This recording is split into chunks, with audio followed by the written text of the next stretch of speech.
Hello and welcome to episode 255 of the official EstablishTheRun.com podcast. My name is Adam Levitan.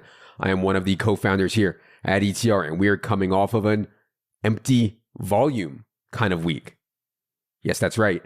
I got my teeth kicked through the back of my skull again in week 4, and I certainly didn't play great, but I do believe that wide receiver targets are a skill. They are earned. And so one of the best ways, I think, to evaluate wide receiver plays is target share, aka at what rate the quarterback targeted a wide receiver versus teammates, and also targets per route run.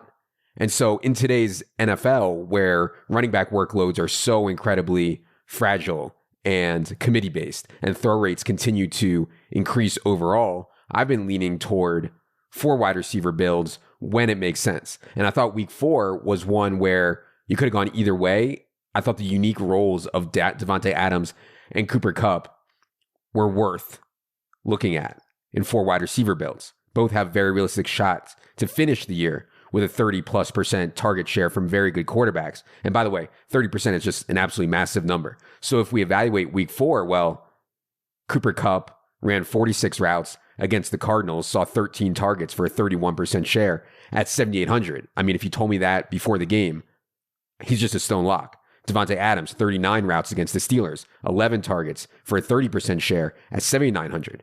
I mean, that's a printing press. Nick Westbrook-Ikhine ran 53 routes against the Jets, saw 8 targets for a 16% share. You know, not great, but at 3,200, I mean, I play that every time also. And Odell Beckham, I mean, my God, I can't even face this with Odell. Dude was legit wide open for 3 touchdowns, and Baker was just dreadful. I mean, the Browns are like really, really, really good. Like, I think legit Super Bowl contenders. But that Baker game is making me reconsider everything. Pretty sure Odell led the league in air yards this week. And they, like I said, I mean, they weren't prayer yards at all. He was wide open. So I'm really fine with all those plays. And Trey Sermon, you know, his pass game role was not what I think I expected or wanted. But he was very clear, like in certain game scripts, he has huge games. And, you know, even in a negative game script, he had 89 yards. Just when you don't catch the ball, you don't score a touchdown. Obviously, you're going to come up empty. Before I go on, I wanted to remind everyone that our NBA draft kit is live on the site. If you have a fantasy hoops draft coming up, the draft kit is $34.99, includes Gallagher's top 150, best ball rankings for Underdog and DraftKings, ranks for every format, sleepers, busts, more. Check it out. One thing I did want to hit on is that, you know, it's really hard to play both GPPs, aka tournaments, and cash well, you know, at the same time. And there was a time in my life when I was so uber focused on cash, like even the thought of distracting it with GPPs was an insane thought.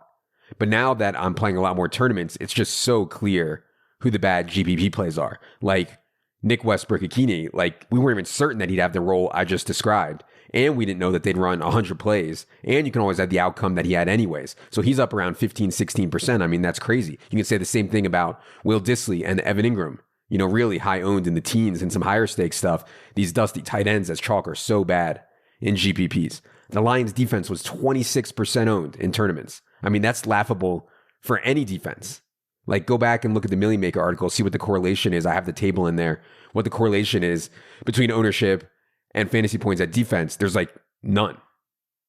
You know, so let alone Lions at 20, any defense at 26%, let alone the Lions on the road. And I know this stuff is easy to say in hindsight. I also know that, you know, my worst weeks in cash are when a lot of the guys in my lineup are just no-brainer fades in tournaments. You know, just something from my radar. Speaking of tournaments, had a pretty decent week. Obviously had the Patrick Mahomes doubles, which couldn't win because of the Travis Kelce game combined with not enough money for really owned guys like DJ Moore or Derrick Henry, who I wasn't playing in tournaments. Anyways, my best team was actually a Matt Ryan double in the spin move, which is a small field. I think it's the $300 or the $400 buy-in. You know, even though I didn't have Tyreek or DJ Moore, I gained so much leverage with Matt Ryan, 4%, Calvin Ridley, 9%, Kyle Pitts, 6%, bring it back with McLaurin, 8%. That is the exact kind of stack and bring back that I'm looking for. Really high ceiling, bring it back with an elite wide receiver, all at low ownership. And I also love including tight end in my doubles. I know Kyle Pitts has been really bad, and he was really bad again on Sunday, but I love just knocking out that position as part of my stack, a touchdown heavy position. So if the quarterback goes off, chances are the tight end has touchdowns. And also knock it out this week, specifically in week 4, where I didn't really like any of the tight ends on DraftKings very much. Running backs on that team, I played Zeke Elliott at 3% and Clyde Edwards-Helaire at 11%. Those two I thought both were borderline for cash.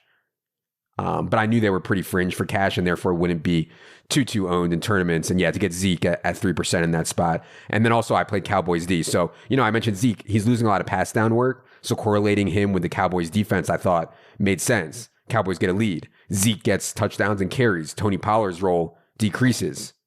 Pass rushers for Dallas get to pin their ears back at home. And then in the last spot in the flex, I had Trey Sermon in going into the 4 o'clock games. Thought like I had an outside chance, like a really slim chance to win the tournament. I was in like 5th place going to the 4 o'clock games. So I wanted to get off Trey Sermon, who I knew would be really, really owned, and get on a wide receiver, one with a higher ceiling. Had $5K to spend, went to Brandon Ayuk, and he dusted me. But still, I think this was a really good team, feeling solid about tournaments. Speaking of tournaments, I swear, and no one believes me, but I swear, if I didn't get this ridiculous action in head-to-head, like I would probably go full-blown GPP, bro. Like I would. It's fun for sure, and it's also really thought-provoking. I think I love the strategy of it. But man, I just can't pass up on this cash action that I get. Like it goes against everything I know for the last 20 years. So we march on. Oh, one last thing. What a weekend for the PSM, man. 2 touchdowns for Mo Alley Cox. One touchdown for Donald Big Dick Parham. I swear, when Parham scored last night, I no joke had 200 tweets, maybe more, at me with people talking about the PSM. Island games are just the best. And by the way, I know the bit has gone too far because there was a guy last night on Twitter. He said he was an ETR subscriber. I'm not sure if he's listening or not, but he didn't know what the PSM was. So he's asking, and he's like, damn, I didn't have Parham. I must have missed something. And like someone tells him what it is, and he's like, oh, well, where do I find the PSM on the website? Like he thought that the penis size model was a feature that we have on ETR. Just incredible, man. I love it. I love it so much. Okay, I've talked long enough. Let's get to everyone's favorite portion of the program, the listener questions. Producer Luke, hit the theme music.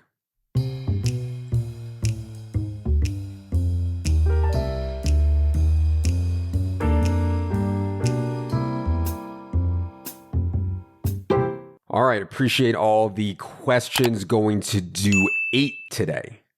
Question 1 from Amish Squid. He says, pick the dirtiest, germiest casino poker chips or bowling alley rental shoes. Man, when I first started playing poker in casinos around 2003, I loved it so much. Like this didn't even cross my mind. I just truly loved playing live poker. Like it's kind of hard to describe the feeling I had now.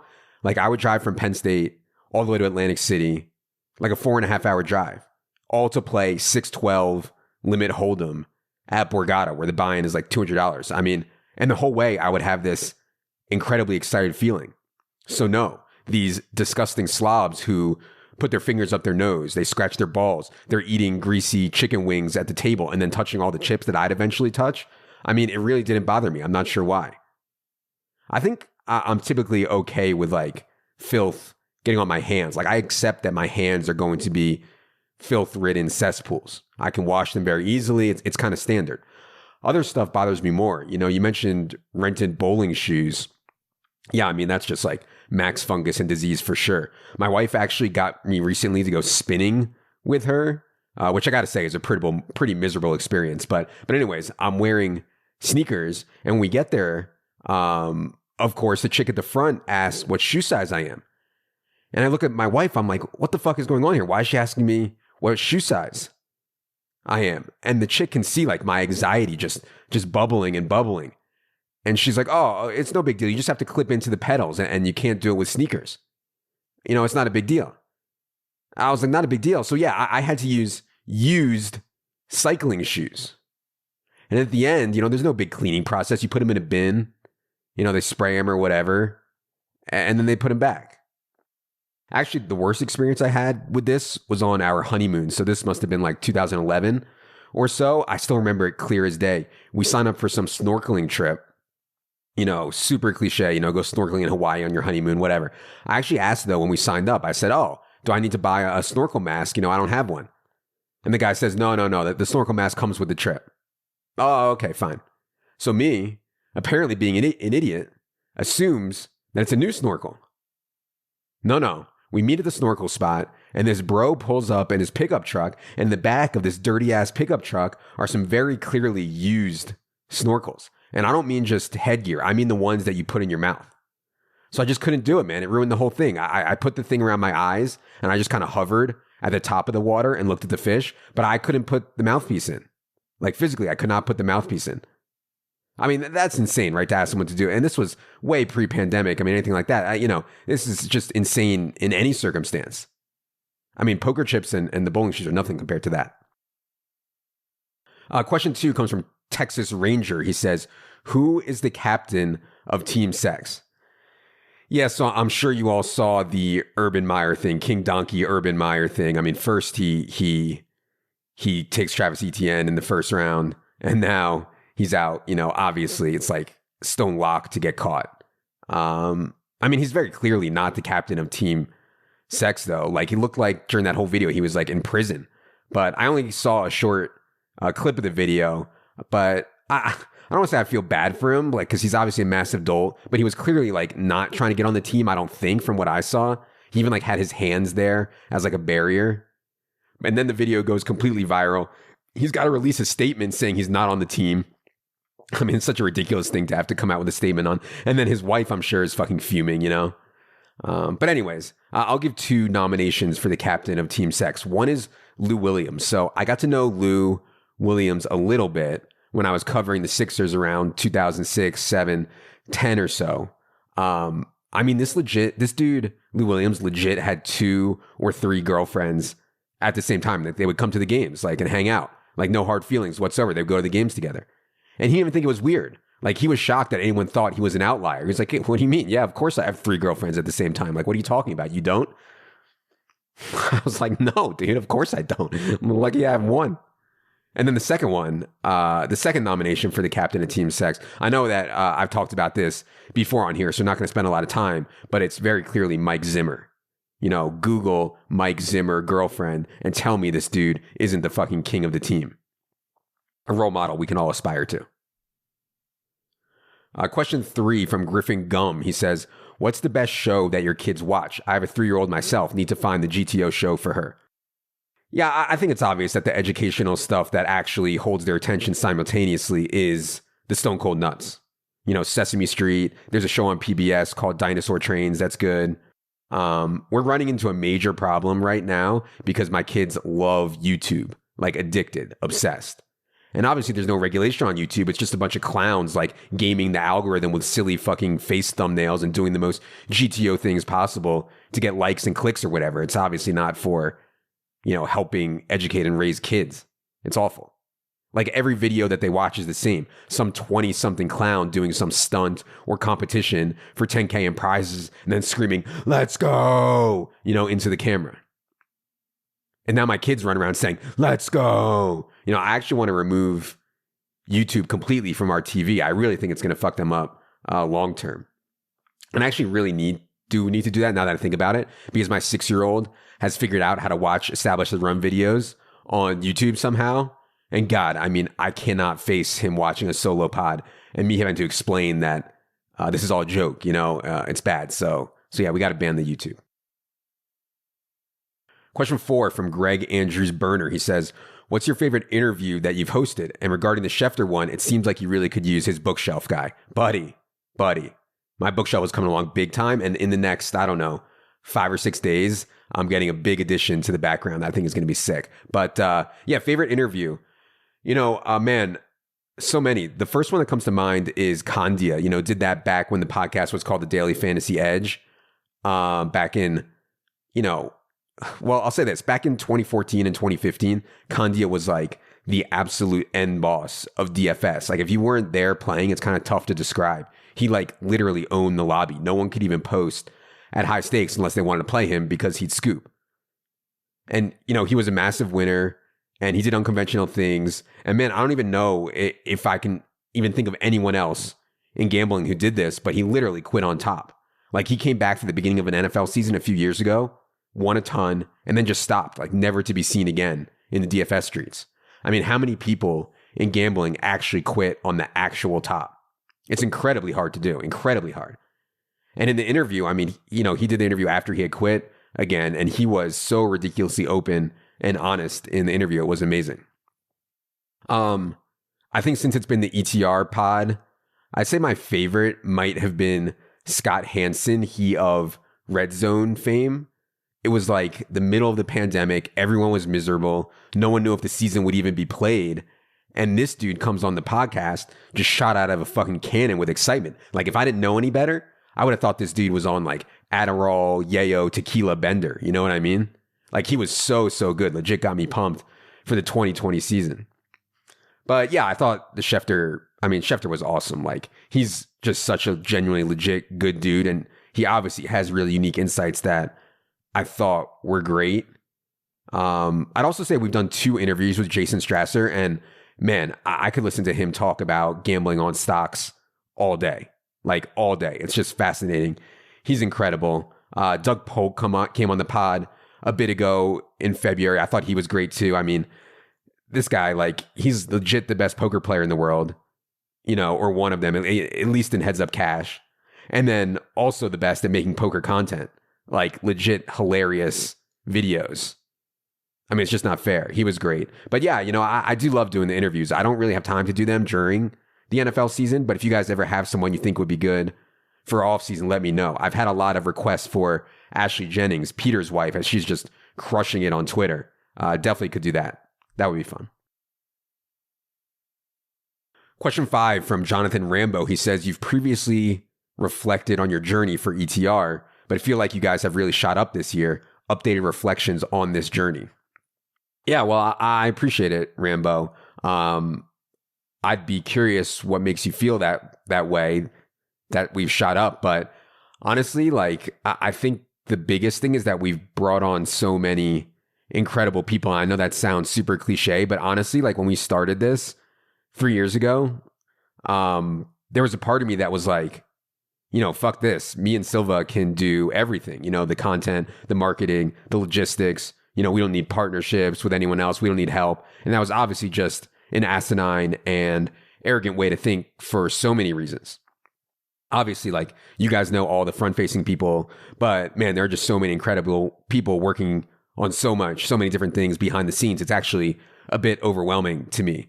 But really, you know, like, if you just always think like we're simply trying to create the information people actually need to win, period, and then back out everything from there, I think like that's just the way it always has to be. But figuring out exactly how to present it, how to get it to reach more people, what direction the content should go, what matters and what doesn't, you know, it's reasonably complicated. But we're trying incredibly hard to just deliver value for people now. So thanks for the note, Rambo. Appreciate it. Question 6 from Jason Milko. He says, we've been compiling data for years, and my friends and I have determined that a negative correlation exists between fantasy success and success with females. Your thoughts? Yeah, I mean, no shit, man. Look, I got news for you. You know, chicks don't dig the guy, you know, checking the R squared on his ownership projections and targets per route run of the third string tight end. Now, that said, I actually do think girls like quote unquote bad boys to some degree, like not full flung criminals or scumbags with no job, etc. But I think deep down, girls don't want to square, right? Like they may think they do and say they do, but the dude in the cubicle, you know, working 9 to 5, pushing out the TPS reports, playing croquet for fun in his sweater vest or whatever, like I don't think that's it for girls. So I guess my point, Jason, is that you could lean into a bit, be like, hey, baby, listen, you know, I'm out here gambling. You know, I got my DOTL. I got my dick on the line every week. I'm a rebel. You know, I'm on the outskirts of society. I'm living fast. But yeah, I think, you know, in all seriousness, I think most people who are good at games like fantasy and poker are kind of introverts, you know, lacking social confidence, enjoy being alone. Not all, but most. It just is what it is. And that's honestly why this pod has been such an eye-opener for me. Like, I thought I was alone out here, but just so many people connect with my insane thoughts. It's great. Question 7 from Jay Robbie. He says, what's the first thing you're going to do when you hit hashtag team how rich? Yeah, well, thanks for the confidence, Jay Robbie, by using the when there. To be honest, I really do quite simply think of money as time. And, you know, time is so obviously the only thing that we can't get more of on earth. Like, I could die next week. All money allows us to do is do the things we want to do while we're here. Do I want to spend my time on earth doing laundry? No, I'd rather pay someone for that. Mowing the lawn? No, I'd rather pay someone for that. You know, going to get my food? No, pay someone. Just generating time for me to do the things I want to do. Spend time with my family doing unique activities, you know, being with friends, playing sports, traveling, whatever it is that you like. And also, you know, I think there's big advantages to having money and health. So, like, you know, health by far is the most important thing. I mean, you can have $1 billion, but if your body is broken, there's just no way you can enjoy having $1 billion. So spending money to get voluntary body scans, you know, testing that's not covered by insurance, eating healthy is incredibly expensive. Personal trainers, whatever, that's all part of it. You know what's one thing I would definitely do if I was hashtag how rich is pay someone to come to my house every day and stretch out my hamstrings. Like, I know that sounds crazy, but man, I have all these back problems and I'm pretty sure it's because my legs are so tight. Like, I just want to lie on my back, put my legs up in the air and have someone like push into it so that it stretches my hamstrings every day for like an hour. It feels so good.